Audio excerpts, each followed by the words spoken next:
ഏവർക്കും lead ice junior weekly news അവറിലേക്ക് സ്വാഗതം. പ്രധാന വാർത്തകൾ.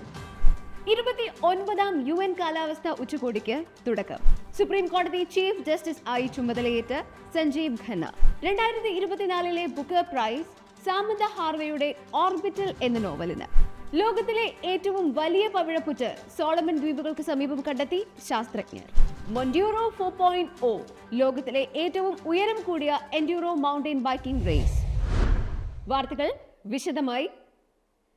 29ാം UN കാലാവസ്ഥാ ഉച്ചകോടിക്ക് തുടക്കം. കാലാവസ്ഥാ വ്യതിയാനം ഉണ്ടാക്കുന്ന പ്രശ്നങ്ങളിൽ നിന്ന് ഭൂമിയെ സംരക്ഷിക്കാനുള്ള ശ്രമങ്ങൾക്ക് ഊന്നൽ നൽകുന്ന 29ാമത് UN കാലാവസ്ഥാ ഉച്ചകോടി അഥവാ conference of parties 29th edition ഇത്തവണ നടക്കുന്നത് അസർബൈജാൻ തലസ്ഥാനമായ ബാക്കുവിൽ ആണ്. 1992 എർത്ത് സമ്മിറ്റിലൂടെ നിലവിൽ വന്ന UN framework convention on climate ചേഞ്ചിന്റെ നേതൃത്വത്തിലാണ് കോൺഫറൻസ് ഓഫ് പാർട്ടീസ് 1995 ആരംഭിക്കുന്നത്. എല്ലാവർക്കും നടക്കുന്ന ഈ സമ്മേളനത്തിൽ UN അംഗങ്ങളായ രാജ്യങ്ങൾ പങ്കെടുക്കുകയും കാലാവസ്ഥാ വ്യതിയാനത്തിനെതിരെ പൊരുതുന്നതിനു വേണ്ടിയുള്ള പദ്ധതികൾ ആസൂത്രണം ചെയ്യുന്നു. 2015 പാരീസ് ഉടമ്പടിയുടെ ലക്ഷ്യം കൈവരിക്കുക, ദാരിദ്ര്യ രാജ്യങ്ങൾക്കുള്ള കാലാവസ്ഥാ സഹായത്തിൽ പുതിയ തീരുമാനമെടുക്കുക, ഫോസിൽ ഇന്ധനങ്ങളുടെ ഉപയോഗം പരിമിതപ്പെടുത്തി ഊർജ്ജ സംരക്ഷണം ഉറപ്പുവരുത്തുക എന്നീ ലക്ഷ്യങ്ങളാണ് COP29 പ്രധാന അജണ്ട. സുപ്രീം കോടതി ചീഫ് ജസ്റ്റിസായി ചുമതലയേറ്റ സഞ്ജീവ് ഖന്ന. ജസ്റ്റിസ് DY ചന്ദ്രചൂഡിന് ശേഷം ഇന്ത്യയുടെ 51ാമത് ചീഫ് ജസ്റ്റിസായാണ് അദ്ദേഹം സ്ഥാനമേറ്റെടുത്തിരിക്കുന്നത്.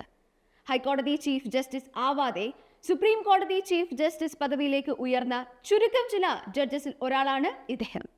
പ്രസിഡന്റ് ദ്രൗപദി മുർമു അദ്ദേഹത്തിന് സത്യവാചകം ചൊല്ലിക്കൊടുത്തു.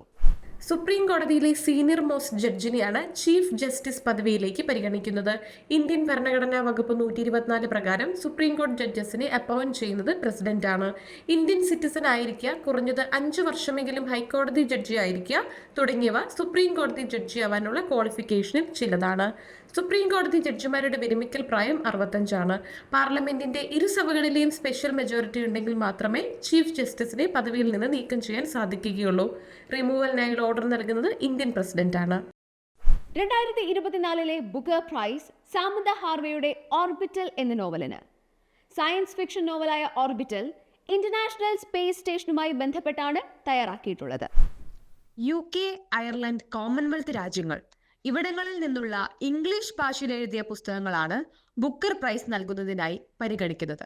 എന്നാൽ എല്ലാ വർഷവും നൽകിവരുന്ന ഇന്റർനാഷണൽ ബുക്കർ പ്രൈസ് ഇംഗ്ലീഷിലേക്ക് വിവർത്തനം ചെയ്യപ്പെട്ട പുസ്തകങ്ങൾക്കാണ് നൽകുന്നത്. 1969 മുതൽ നൽകി തുടങ്ങിയ ബുക്കർ പ്രൈസ് ഇതുവരെ അരുന്ധതി റോയ്, കിരൺ ദേശായി എന്നീ 2 ഇന്ത്യക്കാർക്കാണ് ലഭിച്ചിട്ടുള്ളത്. ലോകത്തിലെ ഏറ്റവും വലിയ പവിഴപ്പുറ്റ് സോളമൻ ദ്വീപുകൾക്ക് സമീപം കണ്ടെത്തി ശാസ്ത്രജ്ഞർ. നാഷണൽ ജിയോഗ്രഫിക് സൊസൈറ്റിയുടെ പ്രിസ്റ്റൈൻ സീസ് ടീം നടത്തിയ പഠനത്തിലൂടെയാണ് ഈ പവിഴപ്പുറ്റുകളുടെ കോളനിയെ ലോകം അറിയുന്നത്. നീലത്തിമിംഗലത്തേക്കാൾ വലുതാണ് സോളമൻ ദ്വീപുകളിലെ 3 സിസ്റ്റേഴ്സ് എന്നറിയപ്പെടുന്ന പ്രദേശത്തെ ഈ കോളനി.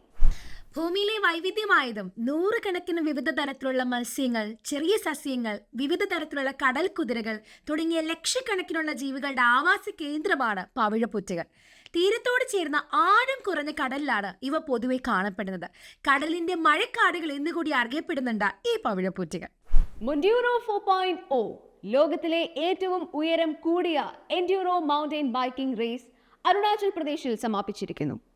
തവാങ് സൈക്ലിംഗ് അസോസിയേഷനും അരുണാചൽ പ്രദേശിലെ ഡിപ്പാർട്ട്മെന്റ് ഓഫ് ടൂറിസവും ചേർന്നാണ് എല്ലാ വർഷവും ഈ റേസ് സംഘടിപ്പിക്കുന്നത്. ഇന്ത്യ ഉൾപ്പെടെ 8 രാജ്യങ്ങളിൽ നിന്നുള്ള മത്സരാർത്ഥികൾ പങ്കെടുത്ത ഈ റേസിൽ ഫ്രാൻസാണ് ജേതാക്കൾ.